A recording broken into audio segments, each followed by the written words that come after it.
আসসালামু আলাইকুম। যমুনা সংবাদের আরও একটা স্পোর্টস আপডেটে আপনাকে স্বাগতম। এবার বাংলাদেশের টি-20 বিশ্বকাপ স্কোয়াডে মোহাম্মদ সাইফুদ্দিন এবং স্পিন অলরাউন্ডার মেহেদী হাসান মিরাজকে না রাখায় রীতিমতো ক্ষিপ্ত হয়েছেন বাংলাদেশের সাবেক ক্যাপ্টেন মাশরাফি বিন মুর্তজা। তো সম্মানিত ভিউয়ার্স, বিস্তারিত জানুন পুরো ভিডিও জুড়ে। অবশেষে ঘোষণা করা হলো বাংলাদেশের বিশ্বকাপ স্কোয়াড। চোট পাওয়া পেসার তাসকিন আহমেদকে দলে রাখা হয়েছে, এমনকি দেওয়া হয়েছে সহ অধিনায়কের দায়িত্ব, কিন্তু স্কোয়াডে রাখা হয়নি সাইফুদ্দিনকে। বিশ্বকাপে বাংলাদেশ আছে ডি গ্রুপে। তাছাড়া বাংলাদেশে রয়েছেন শ্রীলঙ্কা, দক্ষিণ আফ্রিকা, নেদারল্যান্ডস ও নেপাল। 1 জুন বিশ্বকাপ শুরু হবে। তবে বাংলাদেশের প্রথম খেলা 8 জুন। ডালাসের সাবেক বিশ্ব চ্যাম্পিয়ন শ্রীলঙ্কার বিপক্ষে প্রথমে মাঠে নামবে টাইগাররা। 10 জুন নিউ ইয়র্কে বাংলাদেশের প্রতিপক্ষ হট ফেভারিট দক্ষিণ আফ্রিকা। এই ম্যাচ শেষে টাইগাররা পাড়ি জমাবে ওয়েন্ডিজে।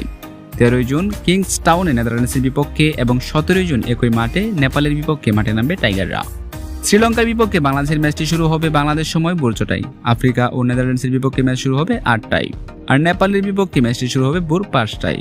তবে এদিকে বাংলাদেশের মোটামুটি নিয়মিত টি-20 মুখ সবাই আছে টি-20 স্কোয়াডে, কিন্তু দলে নেই দলের গুরুত্বপূর্ণ ক্রিকেটার মোহাম্মদ সাইফুদ্দিন এবং মেহেদী হাসান মিরাজ। তাদের দলে না রাখায় রীতিমতো ক্ষিপ্ত হয়েছেন বাংলাদেশের সাবেক ক্যাপ্টেন মাশরাফি। তিনি বলেছেন তারা অত্যন্ত ভালো প্লেয়ার, তাদেরকে দলে না রাখা চরম বোকামি ছাড়া আর কিছুই নয়। তো সম্মানিত ভিউয়ার্স, আপনি কি মাশরাফির মতামতের সঙ্গে একমত থাকলে অবশ্যই কমেন্ট করে জানিয়ে দিন।